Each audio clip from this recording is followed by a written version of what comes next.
Ladies and gents, the next voicemail we have on the list is someone who I'm not going to call this individual back if I'm being completely honest, but I want to play the voicemail because I found it absolutely hilarious. Among the sea of completely degenerate voicemails from people who are calling in talking about crashing their cars drunk and fleeing the scene, body slamming their auntie, spray painting their girlfriend's car because she's cheating, we found this one lone individual whose balls haven't dropped yet. And he's calling about the time that he got in a fight at a sleepover. And I just want to play this because this might be my favorite voicemail of the day. Not because it's super entertaining, but because this guy's just too young to watch my content. Like, I'm not going to lie, this guy's parents need to install Norton on his computer and, like, figure that shit out. I remember I had that on my computer when I was a kid, all right? It was rough. I had to ask my mom to allow RuneScape through the fucking firewall to actually play the game. But let's listen in. Hey, Goblin. My worst crash out was at a sleepover with my friend on his birthday. Or wait, no. What? Maybe not on his birthday, but we had a My worst crash out was at a sleepover is like all I need to hear, but we're going to play it through. sleepover. It was me, my friend, and two other friends. And, yeah, so it was three other people. And we're all in the room, just, like, hanging out. And then, our one friend, he's kind of annoying sometimes, but, we still fuck with him because, like, he's been around us, like, for years. And so, yeah, he's just doing shit and kind of being annoying, and I'm just like, and I just, like,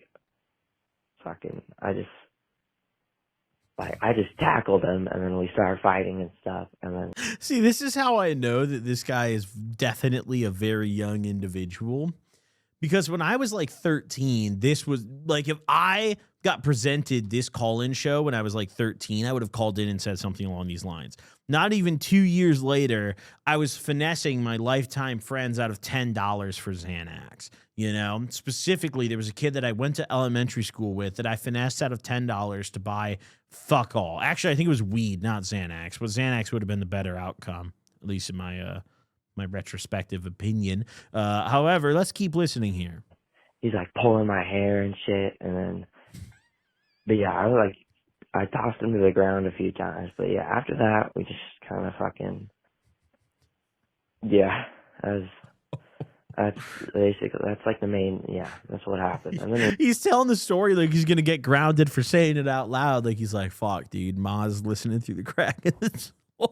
We became friends again and started cleaning with each other.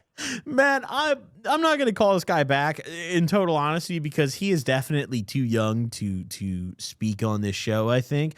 And I mean that in a respectful way. Listen, if you're a young person, that's cool. This guy is too young to maybe watch my content, but I can't control that. He's going to watch it either way. What I will say to him is I'll share one of my sleepover stories from when I was younger. This isn't really a crash out story, but when I was younger, me and my friends, we all had sleepover at my boy Jason's house. We would do this like every weekend or every other weekend, depending on who was available and what the vibe was. And since we were like 13, usually it was more so like whose parents could drive us all there. And if no one was available, then we'll link up next weekend. But we used to have a friend group of 4 to 5 people. It was me, my friend Jason. I had another friend who was also named Nick. So, we would use our last initial. I'm not going to air out what his last initial was. Sometimes we would have my other friend named Calvin. He would show up every now and then. And then there was this guy named Zach, who was also in my middle school friend group at the time. And we were having these sleepovers, and we met each other and became friends and started hanging out outside of school when we were all in like 5th or 6th grade. We were all super young, like 10, 11-year-old kids. Our balls hadn't dropped. All of a sudden, 8th grade comes around. We're like 14. Our balls had dropped, right?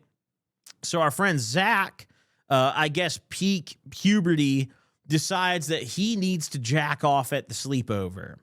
And we're all crashing in my friend Jason's basement. We're sleeping in different spots. Some of us, he had this giant L-shaped couch that fit like at least 3 people. We're all sleeping there.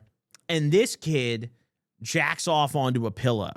Like he literally grabs a pillow off the couch. He goes to the corner of the basement and beats his shit onto the pillow. And my other friend, Jason, who, his parents own the house that we're all sleeping in, wakes up while he's doing this and catches him doing this. And it was the last time that we ever hung out with Zach.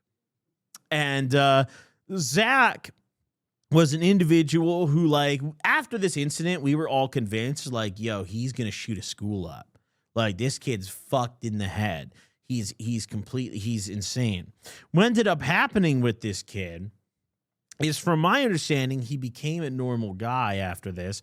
However, he had a bit of a contradiction in his life. You see, for a couple of years after we stopped being friends, he got online and he started posting, like, really questionable, like, what's the word I'm looking for? He was posting, like, these almost, like, politically charged, like, racist things on Facebook. Controversial is a good way to put it. Yeah, controversial. But honestly, I feel like controversial is even understating the shit this kid would post. And mind you, this was after we all stopped being friends. Like, a year later, we found him again on Facebook, and it's like, oh, he's a Proud Boy, Like, oh, okay. Fucking junior year of high school comes around. It's prom time. This guy, after spending the 2 years estranged from our friend group, like, I don't know what he was doing, posting crazy shit, never became a part of our friend group again.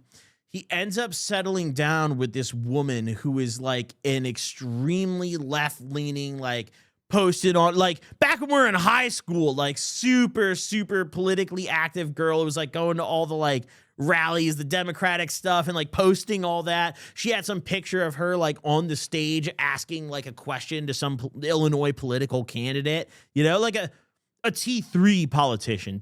A tier 1 politician is like, okay, you're a governor or like a state, maybe even higher than that. Maybe you're even in the White House. A tier 2 politician is like, okay, you're the mayor of a town. And then a T3 politician is like, okay, you're on the housing board for your neighborhood. This is like a T3 politician. She's like on her Instagram posting with her. But also, this kid that was in our friend group was posting like deeply racist things, and then goes to prom with a girl who was effectively standing against everything he ever posted about, which was amazing. And then he grew up even further. One of my friends got back in contact with him, and he's just like a normal IT developer now. So he went through his phase of jacking off at sleepovers, okay, nutting on pillows and then getting kicked out of the sleepover, to then like his political extremism phase, which now I think a lot of people are going through. But like back then, this was a niche thing. He'd really found a niche. And then he settles down with like a really left-leaning woman as he's a really right-leaning guy, and they somehow met in the middle, We probably should have done what this kid did and, tackled him and beat his ass for jacking off on the pillow at the sleepover, but he had his cock in his hands, so that kind of makes it a little harder because, what am I going to do? Put my hands on him? What do you think of the logic in that? It's like, that might be gay, In middle school, that's a cardinal sin, dude. You can't say you're gay or they're going to make fun of you. So we're not doing all that. So we just kicked him the fuck out. But that is the only sleepover story I have that's notable. What I will say to that young viewer, if you're listening to this episode right now, none of that will matter in 2 years when all your friends start taking Zaza, okay? So forget about it, all right? Just wait till you all start doing drugs. You discover intoxicants. Then things get really interesting. You'll really crash out when you run out of bars and your homie owes you a dub, okay? Trust me.